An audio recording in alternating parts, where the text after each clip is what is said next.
from the KATC Weather Lab, here's Bradley's forecast. Welcome back. Hopefully everyone had a nice weekend, stayed cool out there.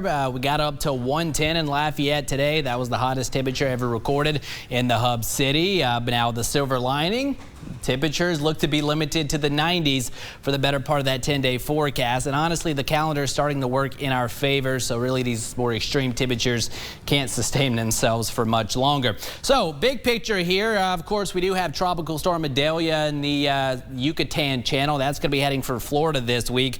We'll get to that in just a second. Meanwhile, closer to home, talked about this earlier. We were going to be looking at an upper level disturbance trying to push through this evening and overnight tonight. And I thought that would help to give us some rain chances, and sure enough, scattered showers and storms did kind of develop over the past couple of hours. In fact, a good part of western Acadiana did see some rainfall earlier this evening from Allen, Jeff Davis up into Evangeline Parish. Most of that activity starting to wind down, but notice additional activity off to the northwest. We'll keep our fingers crossed that some of this can hold together as it pushes southward.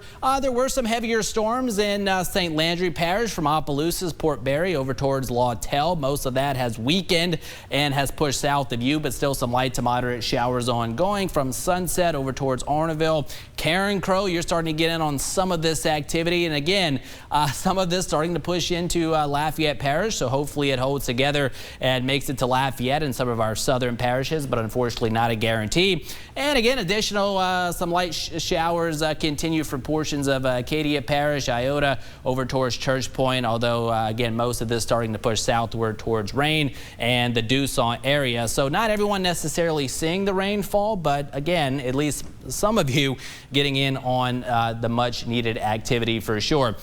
So again, rain chances will stick to around 30 to 40% overnight tonight. They're not going to completely go away because again, we do have this disturbance that's essentially going to be moving right overhead. So again, we'll keep our fingers crossed that most of us see at least some sort of rainfall. It's not going to really help the drought situation, but we can take what we can get for sure. Let's open it up into the tropics. Two storms to talk about. We have Hurricane Franklin here. That is on its way to becoming a major hurricane tomorrow. It's barely going to miss the small island of Bermuda to the west and then kind of recurve around the island and then head out into the open Atlantic. So no threats for us.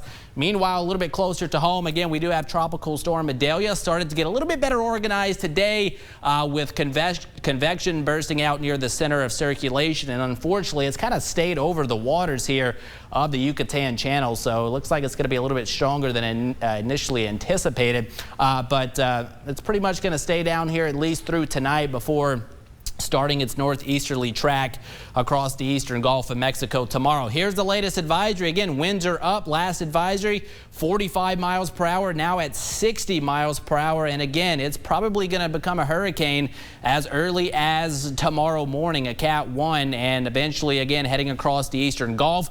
Very warm waters right here, and then a landfall looks like near the Big Bend area of Florida.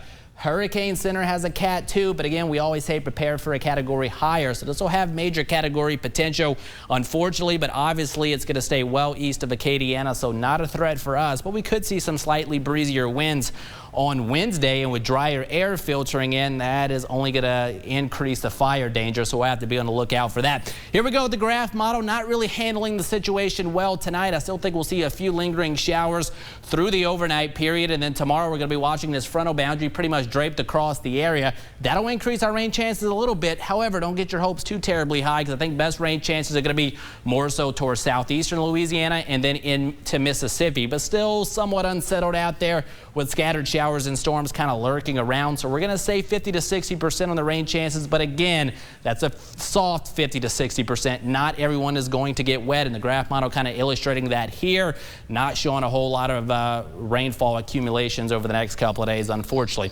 80-year projected low tonight, still the possibility of a few of those light showers as well. Rain chances 30 to 40%, and then for tomorrow, I think most of us stay on the cooler side of 100, so not as hot, but still unsettled with showers and storms kind of lurking around. Again, soft 50 to 60% on the rain chances, and then highs mid to upper 90s for the better part of the week ahead. Lower humidity Wednesday into Thursday, so that'll feel nice, especially for our overnights and early mornings, but we'll have to be on the lookout for the increased fire danger as well. Well, that's a look at weather for now, but stay with us. We'll have more news coming up.